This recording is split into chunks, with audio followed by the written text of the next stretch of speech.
Hi everyone, in today's video we're going to see how you can set up multiple email accounts on your iPhone. Welcome back to our channel Apple Wiz. So let's dive right into it. It is quite a simple process. The first thing that you need to do is simply go to your settings, and after opening your settings application, you have to now scroll all the way down, and here you can see the apps option. Tap on apps, and now what we're going to do is search for your mail application. Here you can simply just tap on the search bar right here and start typing mail, or you can simply manually search for the mail application.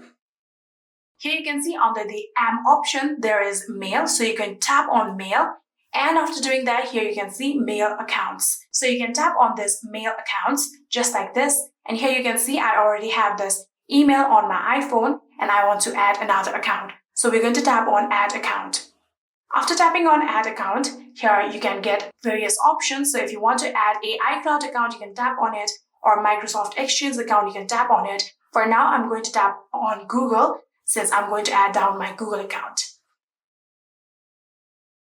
So after doing that, here you can see I'll get this type of pop-up where you have to now add down your email or your phone. So simply add down your email address right here.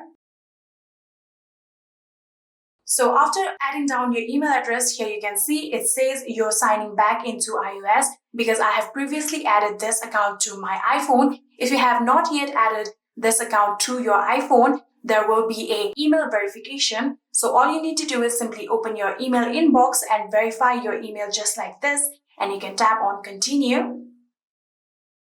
And again, you can tap on continue. And just like this, here you can see you will get this pop-up and you can simply tap on save. And after doing that, here you can see we have now successfully added this email account to our iPhone. And just like this, here you can see I have 2 emails on my iPhone. And that is it. I hope this video was helpful to you guys. If it was, please do not forget to hit that subscribe button and like our video. Thank you so much for watching. See you in the next.